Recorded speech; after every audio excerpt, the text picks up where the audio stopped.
नमस्कार। हरेक पल टिभी एचडीमा यहाँहरूलाई हार्दिक स्वागत छ। जसले नेपालको राजनीतिमा, नेपाली समाजमा हाम्रो पार्टीले प्रस्तुत गरेका विचारहरू राजनीतिको सम्बन्धमा र हाम्रो पार्टीले अगाडि बढाएका व्यवहारिक कदमहरू, हाम्रो पार्टीले अगाडि सारेका आर्थिक, सामाजिक, सांस्कृतिक रूपान्तरणका कार्यक्रमहरू र हाम्रो पार्टीले अगाडि सारेका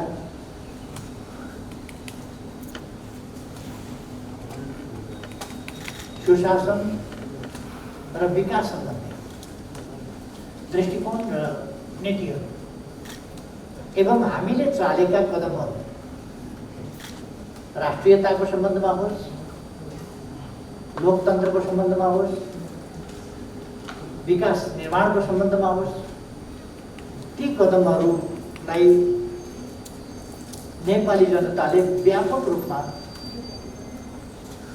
अनुमोदन गर्नुभयो, समर्थन गर्नुभयो र त्यस पक्षमा नेपाली जनताको अभिमत जाहेर भयो। त्यसरी हामीले देशलाई स्थिरता दिनेतर्फ, स्थायित्व दिनेतर्फ केही सुदृढ कदमहरू चाल्यौं। त्यसै सन्दर्भमा हामीले संविधानको धारा 76 को उपधारा 2 अनुसारको 2 वा 2 भन्दा बढी दलको समर्थनमा त्यति बेला नेकपा माओवादी केन्द्र र हामी सबै चुनाव लडेका थियौँ। एउटै चुनाव चिन्हबाट लड्न मानिसकेर पनि फेरि माओवादी केन्द्र पछि हटेको हुनाले हामीलाई केही नोक्सान भए तापनि हामीले त्यस नोक्सानीलाई मेकअप गरेर अगाडि बढेका थियौँ र चुनावमा तुलनात्मक रूपमा राम्रो परिणाम प्राप्त गरेका छौँ। तैपनि हामीसँग बहुमत थिएन र चुनावी तालमेल गर्दा नै हामीले चुनावपछि लगत्तै हामी पार्टी एकीकरण गर्छौँ, नेपालको विकासका लागि पार्टी एकीकरण गरेर स्थिरता र स्थायित्वको तर्फ त्यसका लागि एउटा अनुकूल वातावरण निर्माण गर्दै अगाडि बढ्छौँ भनेर प्रतिबद्धता जनाएका थियौँ। त्यसै अनुसार जेठ 3 गते हामीले 75 साल जेठ 3 गते हामीले पार्टी एकीकरण गर्यौँ र झन्डै 2/3 सरकारको स्थिति बनायो। एउटै पार्टीको झन्डै 2/3 सरकार बनेपछि स्वाभाविक रूपमा त्यो सरकार बहुमतको सरकार बनिसकेपछि एउटै पार्टीको त्यो सरकार संविधानको धारा 76(1) अनुसारको सरकार भयो र हामीले एक अनुसारको सरकार चलाउँदै गयौँ। आन्तरिक समस्याहरू थिए, पार्टीभित्र गलत विचार र प्रवृत्तिहरू थिए, पार्टीभित्र विचारधारात्मक प्रश्नमा भिन्न राय वा अभिमत हुनु अनौठो कुरा हो। हाम्रो जस्तो लोकतान्त्रिक पार्टीले र प्रकृतिमा रहेकै विविधतालाई, बहुलतालाई बुझेको र यस्ता कुराहरूलाई सकारात्मक ढङ्गले, सहज ढङ्गले ग्रहण गर्नुपर्छ भन्ने बुझेको हाम्रो पार्टी वैचारिक भिन्नता प्रति किञ्चित असहिष्णु हुँदैन। तर हाम्रो पार्टीभित्र वैचारिक असहिष्णुता मात्रै होइन, त्यो वैचारिक भिन्नता मात्रै होइन, र त्यो वैचारिक भिन्नताको रूप दिन खोजे पनि त्यसलाई असहिष्णुताका साथ दिने प्रवृत्तिहरू र अराजनीतिक ढङ्गले चल्न खोज्ने, आफ्ना पद होदा मान सम्मान र स्वार्थलाई केन्द्रभागमा राख्ने प्रवृत्तिहरू निकै धेरै बलवान रहे। तर पनि हामीले ती सबै कुराहरूलाई हामीले समाधान गर्दै गयौँ र देशले एउटा ठुलो आशा, भरोसा, विश्वास हामी माथि गरिरहेको थियो। तदनुसार नै हाम्रो सरकारले ऐतिहासिक रूपमा नै अभूतपूर्व ढङ्गले विकास निर्माणको गतिलाई अगाडि बढायो। शान्ति सुव्यवस्था, जनताले प्राप्त गर्नुपर्ने सेवा सुविधाको उपलब्धता, भ्रष्टाचार नियन्त्रण, भ्रष्टाचारप्रति असहिष्णुताको अर्थात् शून्य सहनशीलताको हाम्रो व्यवहार र योजनाबद्ध दृष्टिकोण सहितको विकासको तीव्र आकांक्षा र त्यस आकांक्षालाई व्यवहारमा परिणत गर्ने हाम्रो प्रतिबद्धता र तदनुसारको क्रियाशीलता, यी कुराहरूले हाम्रो पार्टी झन् लोकप्रिय हुँदै अगाडि बढिरहेको देशमा वास्तवमा भन्ने हो भने समस्या थिएन। हामीले राष्ट्रिय हितलाई सम्वर्धन गरिरहेका थियौँ, हाम्रो सार्वभौम सत्तालाई हामी सम्वर्धन गरिरहेका थियौँ र छिमेकी मित्र राष्ट्रहरूको सँगको हाम्रो सम्बन्धलाई कतै असमझदारी पैदा भयो भने त्यसलाई राष्ट्रिय हित, न्याय र अन्तर्राष्ट्रिय उत्तरदायित्वका आधार, पारस्परिक लाभ र पारस्परिक सम्मानको आधार, त्यसै गरेर सार्वभौम समानताका आधार मजबुत बनाउँदै लगेका थियौँ, विकास गर्दै लगेका थियौँ। इतिहासमा कहिल्यै भन्दा ठुला सकारात्मक लक्षणहरू प्रकट भएका छन्। हामीले बिमस्टेक जस्ता सम्मेलनहरू गऱ्यौँ काठमाडौँमा, अन्तर्राष्ट्रिय लगानी सम्मेलन जस्ता गऱ्यौँ, अरू विभिन्न सम्मेलनहरू अन्तर्राष्ट्रिय स्तरका आईएलओ सम्बन्धी अरू विभिन्न क्षेत्रका सम्मेलनहरू गऱ्यौँ। अन्तर्राष्ट्रिय क्षेत्रमा हामीले सहभागिताद्वारा हाम्रा सुस्पष्ट दृष्टिकोणहरू र सही दृष्टिकोणहरू अगाडि सार्यौँ र ती मञ्चहरूमा पनि हामीले हाम्रो उपस्थिति जनिने, हाम्रा विचारहरू सुनिने, हामीतर्फ विश्वको ध्यान आकर्षित गरिने स्थिति निर्माण गर्यो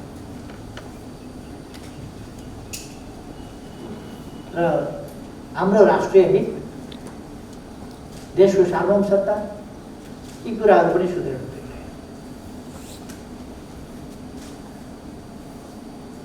तर पार्टीभित्र बेग्लै योजनाहरू पनि बन्दै गए र ती बेग्लै योजनाहरू बन्दै गएका कुरा व्यवहारमा भद्दा ढङ्गले प्रकट पनि भइ नै रहे।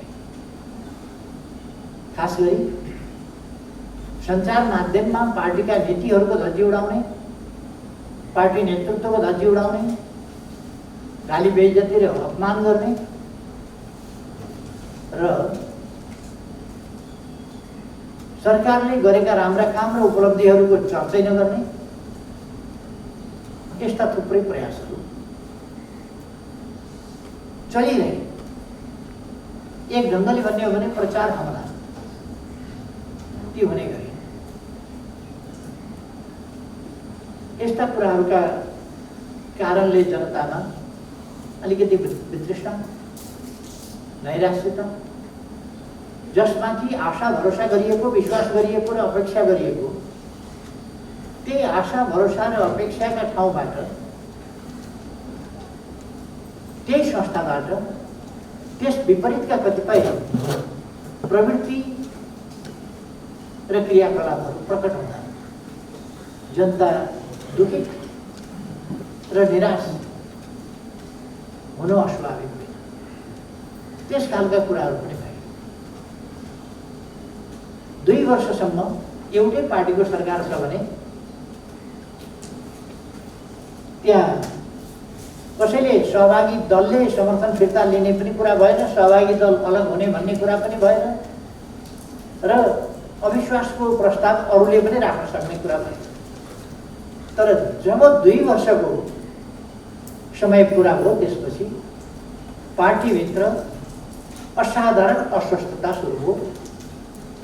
पदीय आकांक्षाका लागि, अस्वस्थ पदीय आकांक्षाका लागि र एउटा खास जङ्क्चरबाट पनि होइन, स्वस्थ प्रतिस्पर्धाबाट पनि होइन, जहाँ जेल षड्यन्त्र टिक्रणबाट, पार्टीभित्रको अस्वस्थ गुटबन्दीबाट अस्थिरता पार्टीमा पैदा गर्ने अथवा जेसुकै होस् तर आफूले पद प्राप्त गर्नुपर्छ भनेर केही तत्त्वहरू पार्टीभित्र क्रियाशील भए।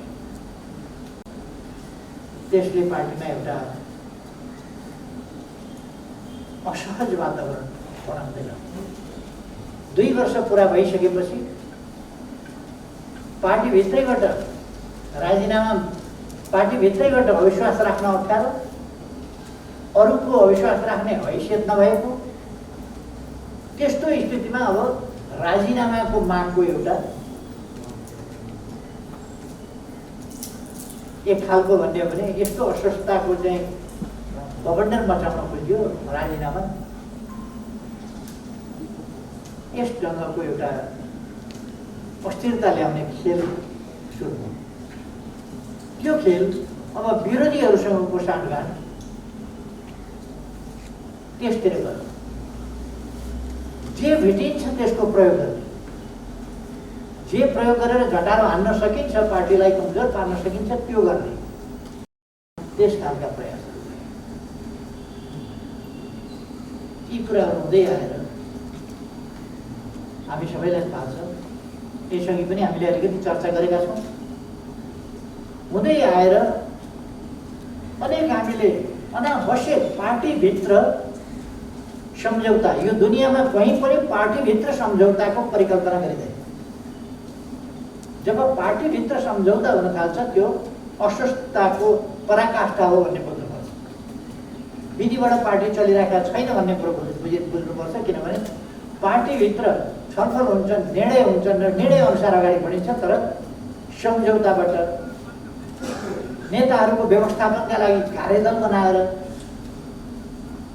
जनताका समस्या एकातिर छन्, देशका समस्या अर्कातिर छन्, नेताहरूको व्यवस्थापन भनेको छ, समस्या खडा गरेको छ, यो खालका कुराहरू र पार्टीभित्र पार्टी सञ्चालनका निम्ति अवैध सम्झौताको बाटोबाट जानुपर्ने कुरा, यो लोकतान्त्रिक प्रणालीभित्र पार्टी पद्धतिभित्र पर्दैन कहीँ पनि।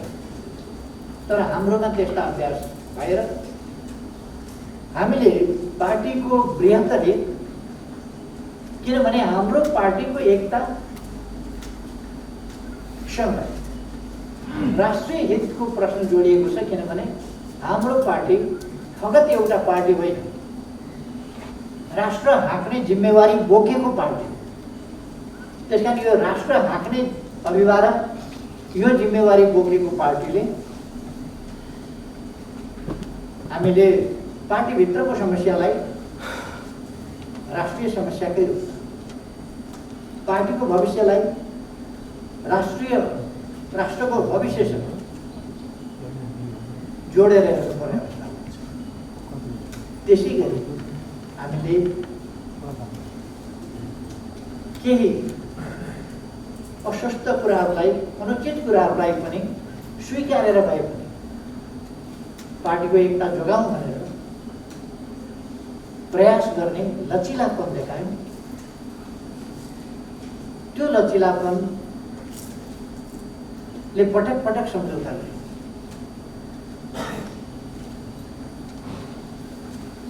ती सम्झौताहरू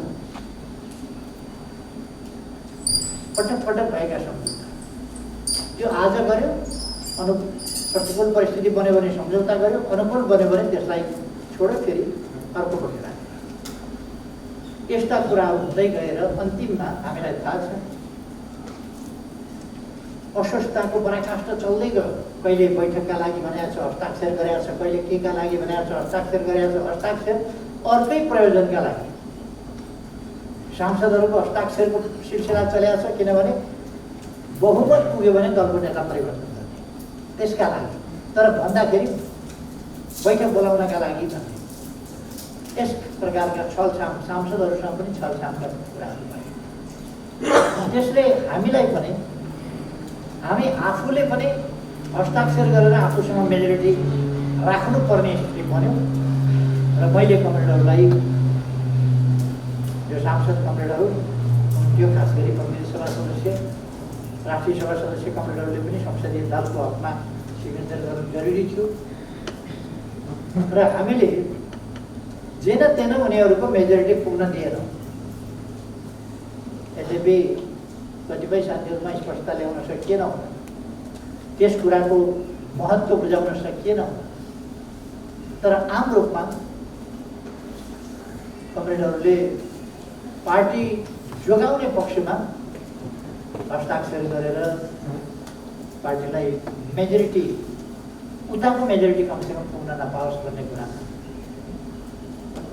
त्यति बेला हामीसँग केही मतले, केही हस्ताक्षरले मेजोरिटी पुगेन र उता पनि मेजोरिटी पुगेन। तर हामीसँग मेजोरिटी पुग्नु वाञ्छनीय हुन्थ्यो, जसले गर्दा उनीहरूको अपेक्षा समाप्त हुन्छ।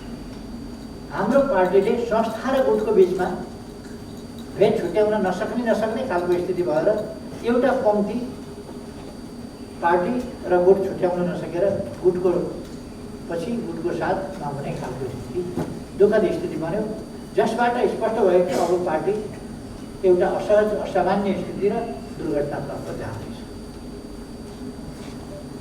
हरेक नागरिकलाई हरेक खबरबाट हरेक पल सुसूचित गराउने हाम्रो अभियान जारी छ। हरेक पल टिभी एचडी सब्स्क्राइब गर्न नभुल्नुहोला। नमस्कार।